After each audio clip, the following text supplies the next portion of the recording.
Hello and welcome back. This is Hillsboro2D2P, and it has been a while since I've done this. I must apologize for that. I've been busy doing other things, but I think I should be back in full force, hopefully. In my time, I have decided I'm going to try to do this a little differently. Instead of going through all the steps and stuff and just boring you senseless, I figure I will work like this. I will do a walk around of all the things I have done, and then on the second part of this video, I will actually go into a world and show you everything I used and how it was made in order to make this all work. So let's just get started for a moment.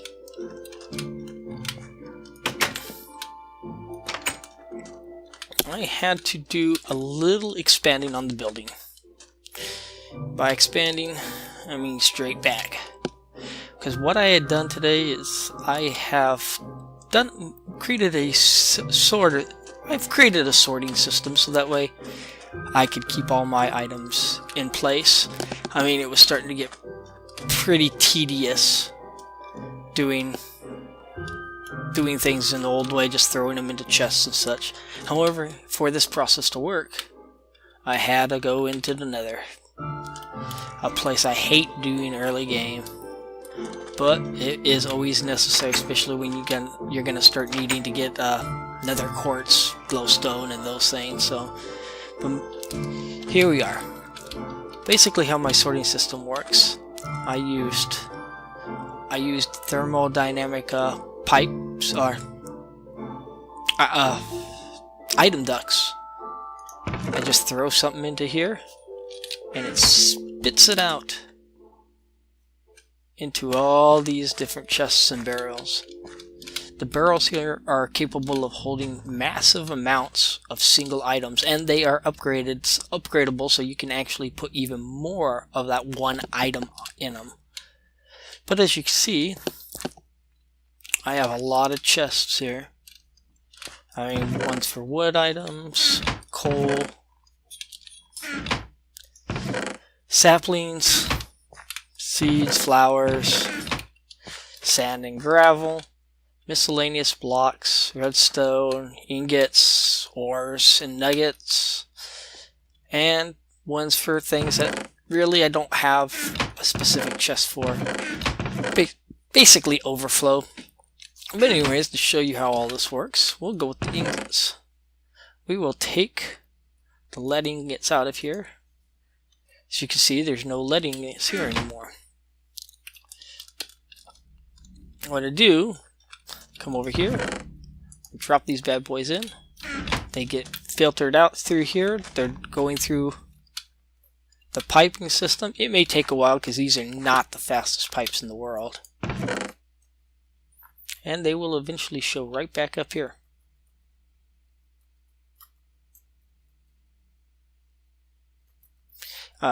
Yeah, I decided to do this method instead of the old one, like I said, because I don't want to waste your time just watching stuff that you don't. However, I will still be doing this building on Twitch, so if you are really interested in seeing all of it, you'll be able to, if you can catch me, you'll be able to check me out there. I don't really have set hours. I'm a student, so my hours are a little more erratic between that and my job.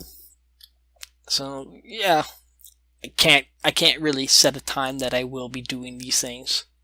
I know it makes it kind of inconvenient, especially if you do end up liking my series. Like I said, they're really slow pipes. I did not use the highest end pipes. I probably should have done something a little bit on the closer side. Up there they are, my lead ingots. Like I said, it works well. I also, in this, connected my farm here to it, so now it will pump out all the stuff I want to keep and send all the stuff I don't need to keep over. And in my travels in the Nether, I managed to find a saddle and some armor, so I got myself a horse. Right, guy? Yeah, I know there's a couple different color fences, but who cares? I needed something to keep him in. Well, that I think was it for everything I built. I mean, this system here took forever. I mean, we are talking forever to build it.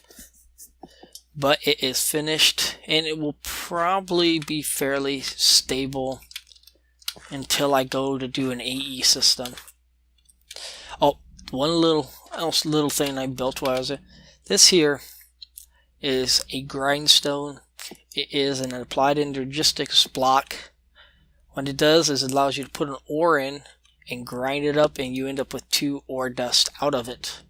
So this, in a way, can replace part of the functionality of the smeltery here, even though I probably won't be replacing. Well, no, I probably will be. In the next one, I'm seriously thinking of getting a ore processing facility and a little bit of stable power going. That's my most likely next scenario. Well, alright, but that is it for this part of it, and I will see you in a moment for what I used. Okay, and here we are. This is a world I specifically made just to show you what the items I had made in the process of building this whole system. To start, first thing we look at is a wooden crank, which is part of the quartz grindstone. What this requires, it requires five sticks in that form, and it creates this piece right here. Of course, by itself is pretty useless. What you do have to have is the quartz grindstone, which requires 2 pieces of cobble, 3 pieces of stone, 3 types of crystals, whether it be nether quartz crystal or whether it be Certus quartz, and it can be any of the different styles of Certus quartz crystals. And then it also requires a wooden gear. And what it does is it creates this interface that, say I throw a piece of iron ore in, come up here, manually click on this, and once it's finished, it will stop. Look in. Now we have 2 pieces of iron dust. As I said, it's kind of an early way of ore doubling. Next thing I did to use all this is iron chests. There's a couple different ways we could do iron chests. One of them is by flat out making an iron chest, which requires 1 wood chest and 8 iron ingots. You end up with an iron chest. This has double the space as of your normal chest. The other way you could do it is if you already have a wooden chest, you do an iron chest upgrade, wood to iron chest upgrade, which just requires a piece of wood and 9 iron ingots. And what you take that and you actually, let's pull one up real quick. Alright. Chest. And then 2 iron. Get 1. Throw down iron or wooden chest. Then put on that. And while holding the shift key, click on it. Boom, got an iron chest. Next thing I had was a dolly. This was important in order to move all those chests I had been using around. What this does is it allows you to take a chest that has stuff in it already. You click the dolly, shift click, and hit it. It will slow you down a little bit, but it allows you to move the chest with everything in its contents in it to a different location. This requires a piece of wood and 5 iron ingots. Next on the list was the barrels. As I said in the show me portion of it, this holds 1 item, but it can hold several stacks of it. This requires a wooden chest, 4 pieces of wood, 4 pieces of wood, and a wooden slab of any type, and it will give you a barrel, which allows you, like I said, to put several stacks of one item into it. There are also ways to upgrade this so it will hold more, but there's a couple steps. First, you have to actually add a structural upgrade. In my world, I actually have only used one of these to make it get up to Mark 1. What this requires is it requires 4 wood planks and 4 ladders to give you 1. And then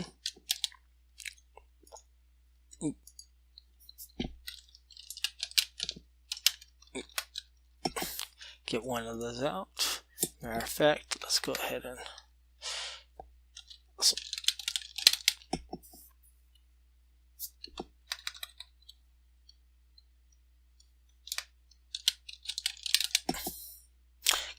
get some of the ones for the next part of it. Alright. As you can see, this holds a maximum of 64 stacks right now. However, with the Mark 1, if I shift right click, it still only holds 64 stacks. However, if you look at the upgrade slot, it says that it has 1 upgrade slot in it. That leads us to this next thing, storage upgrade. What that requires is it actually requires a barrel and 2 pistons to give you 1 storage upgrade. But what the storage upgrade will do is it allows you to actually upgrade the number of stacks. So you right click on it and hit it. Now, instead of 64 stacks max, I can use 128 max stacks. These are very nice, especially early game. I find they start to get a little bit limited for things like cobblestone. Later on, that's when I move to something like a deep storage unit. Next on the list is a block breaker. This is an important block early game because it allows you to get things that require diamond pickaxes, in my case obsidian, without actually using any diamond. This is a block from Mine Factory Reloaded, one of my absolutely favorite mods. There's just so many possibilities in it, and it requires an iron gear, two Invar gears, a redstone receptor coil, an Invar pickaxe and Invar shovel, a machine block, and 2 pieces of plastic. It's pretty self-explanatory. It takes energy, does work, and shows it's idle. And you stick this facing at the block you want to break, and it spits it out. Just to give you a show, here, let me pull off an energy.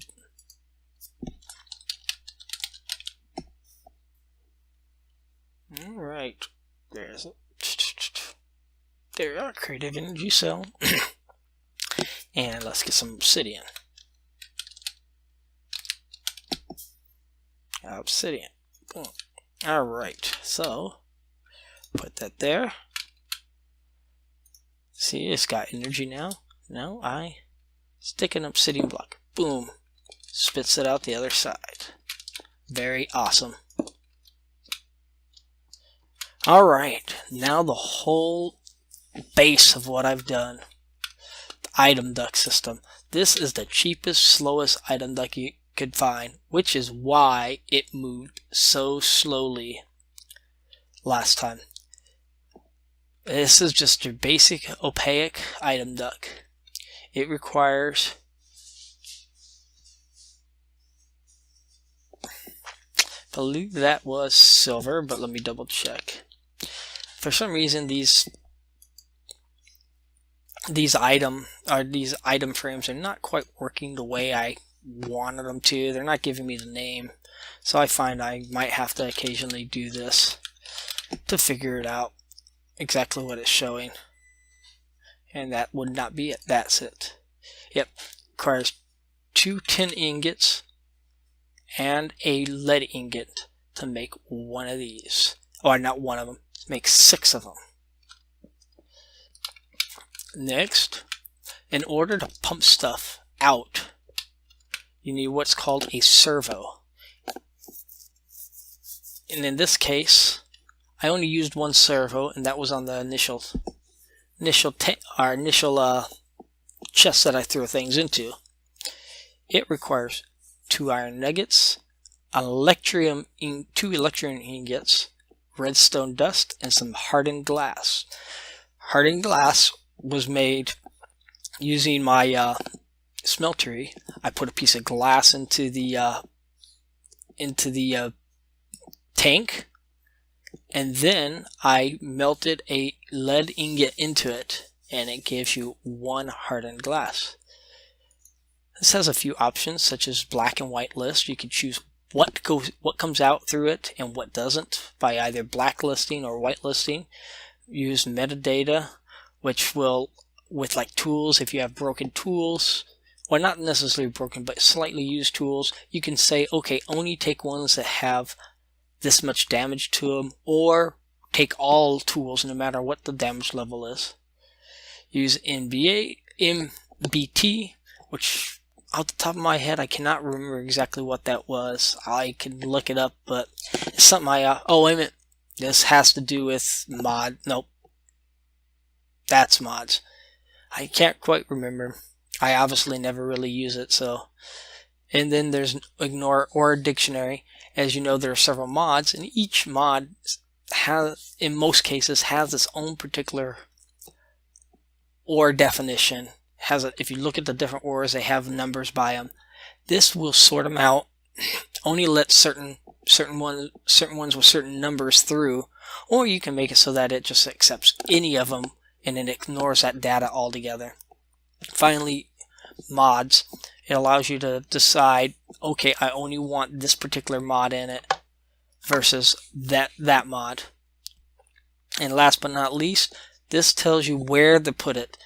In my case, I have it so it always is nearest first. So if it can go into the nearest chest, it will. But there are also furthest first. So where it would go into the farthest one first. Randomly, it just randomly picks a available chest to go into. Or a round robin, where it will go the first one, the second one, the third one, the fourth one, and then come back to the first and do that to however many chests there are. But I just tend to normally use nearest first. Another thing it does is it can control how many of an item that you want to send through the pipe at one time. The reason I actually went with the reinforced servo is because it's the first one that allows you to do a full stack at one time. Speeds things up a bit. I was using the basic servo, but it was pushing out 4 at a time, and it was taking forever. You saw how long it did to take just to move those, I think it was 8 ingots of lead. And if at 4 at a time, when you put a lot of stuff in, that just takes forever. You can also control whether it's actually on or off through redstone signal. High signal, or ignore the signal completely. This will give you 2 of the reinforced servos. Oh, and something definitely wouldn't miss here, didn't it? Anyways, we got the next item, reinforced filters. Filters are similar to servos, except they allow you to accept things. They don't actually push anything out. So if I put these at the bottom of the chest that have specific items that are supposed to go into it, I can keep those items, only those items to go into the chest. This requires 2 iron nuggets, 2 electrium ingots, a piece of paper, and some hardened glass again. It works very similar, has a lot of the same things. This allows you to prevent it from oversending items into it, so that way you're not trying to put items in a chest that will not fit into a chest. Again, you can put different items in here and it will help to filter those out, which is what I do. Say I wanted to ensure that only only creative energy cells are in here. I put it on whitelist. Now only creative energy cells can enter into whatever storage item is above this. Right? And then it has, again, all the different buttons. Very useful.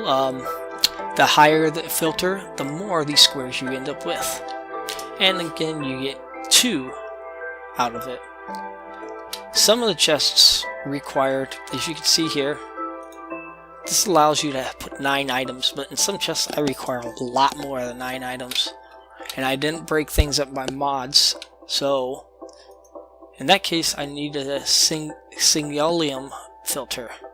As you can see, this has not 9, but 12 spots for items. It works exactly the same way, except it has more spots to it. For this, it requires 2 iron nuggets, a hardened glass, piece of paper, and 2 signium ingots. Those was everything that was required in order to get things to work. Oh, one last thing here. For both the filters and the servos, must forgive me, I'm just going to use the basic one. In order to do this, yes, see how you have the outline? You find that, and then you just right click into it, places it in. To get rid of it, you shift, definitely not shift left click. Oh, with an open hand, you shift. And it's supposed to, oh, now with a wrench. Sorry, I haven't looked at this in a while. Doesn't matter what kind of, at least I don't think it matters what kind of wrench. I almost always use a Yada wrench or a crescent wrench, so we'll just use the crescent wrench. You don't actually right click anything, you just click on it and it kicks it back out. Well, that is everything for this particular one. I hope you enjoyed it. If you have any other comments, feel free to let me know what you think. I still have no idea why this one is not cooperating right, why it's green. But anyways, if you have any comments, any questions, feel free to contact me, leave it in the comments, tell me what you think of it, how I can improve these videos, and even if you have any kind of suggestions that you'd like to make. But until next time, I will see you later and have a good day.